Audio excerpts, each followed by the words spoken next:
তো চোরের মতো আসে না, ডাকাত তো ডাকাতের মতো বীরের মতো আসে। সে তো আমাকে ধরলে আমি তো মরেই যাবো ভয়ে। ভাই কোনো বুদ্ধি কোনো কাজ করবে কিনা জানি না। বরিশালের মনু ভালো ছিল এতক্ষণ, তোমাকে লগে কথা কইতে আসছিল, এখন সত্যি ভয়ে আমি বুক কেঁপে আছি। আমাদের ওই সব এলাকাতে ডাকাত ঢুকেছে, সবাই ফোন করে সবাইকে সজাগ রাখছে। আমার হাজব্যান্ডকে ডাকতে বললো, আমি এখন উপরে যাব, তাকে ডেকে দেবো।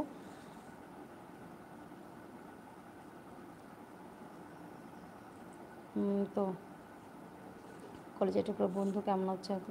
এই তো ভাইয়া ভালো ছিলাম, এখন মনটা অস্থির হয়ে গেল। এখন যাই, আমি একটু পরে যাচ্ছি। আচ্ছা, তুই আস্তে আস্তে কথা বলো, একদম জোরে কথা বলিস না। না না না, বলবো না। সুকন্যা আন্টি, আপনি প্রতিদিন নির্দিষ্ট সময় বলে দেন। ফরাজি ভাই, আমার সালাম নেবেন। ফেনী কোন জায়গায় দিয়ে ত্রাণ বিতরণ করলেন ভাই? বেটা ঠিক আছে, অবশ্যই তুমি আইসো পিছনে। জানলাটা খোলা আছে, আমি একটু আসলে লাগাই দিচ্ছি, একটু করো।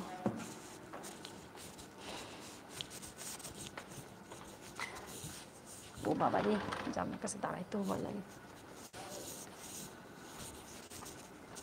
লাইটগুলো অফ করে দিয়ে আমি উপরে যাই। দাঁড়াও, মেসেজগুলো পড়তে পারতেছি না, প্লিজ একটু ওয়েট করো। সুকন্যা আন্টি,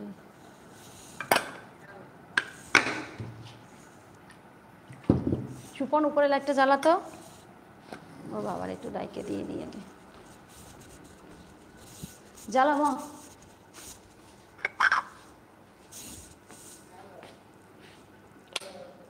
উপরের জানলা ইয়েটা জ্বালা।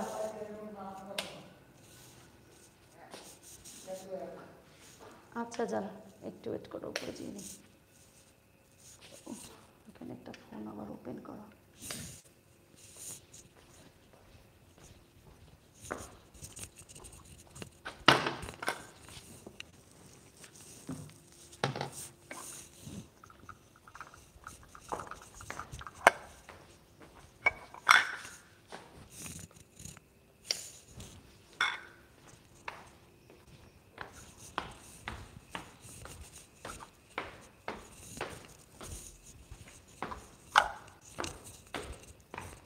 নিচে গেটে তালা দিছে না সুপন?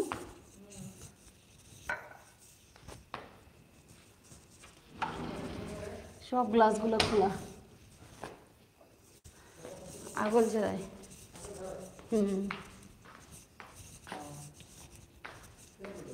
হরিহর কাকা ও জ্যোতির কাকারে ফোন করছিল, দাঁড়া বলতেছি।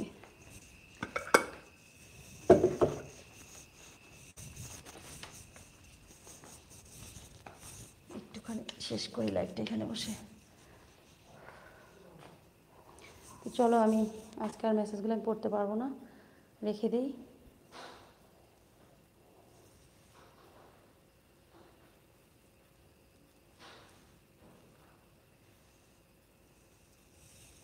ঠিক আছে, আজকে তাহলে রাখি। হ্যাঁ, মেসেজগুলো সব পড়তে পারিনি।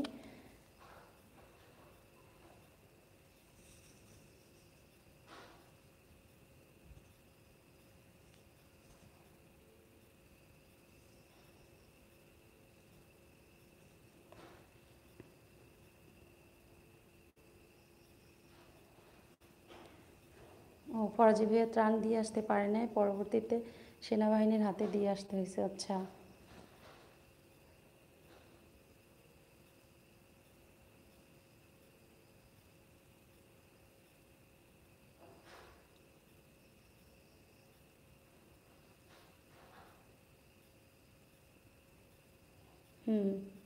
ঠিক আছে।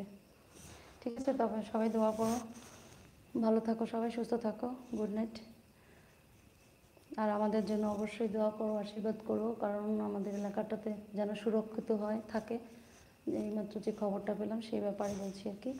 তো আমাদের এলাকাটা যেন অবশ্যই সুরক্ষিত থাকে। জানি না আমরা কি এখন ঘুমাতে পারবো নাকি জেগেই থাকতে বলছে সবাইকে। অ্যাকচুয়ালি বাসায় বাড়িতে বাড়িতে কাকা খবর দিয়ে গেলো এবং সবাইকে বলছে যে তোমরা জেগে থাকো, ঘুমিয়ে পড়ো না কেউ।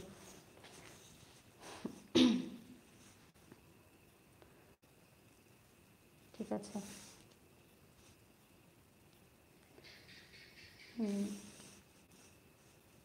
ঠিক আছে, ওকে, টাটা। সবাই ভালো থাকো, সুস্থ থাকো, দোয়া করো অবশ্যই।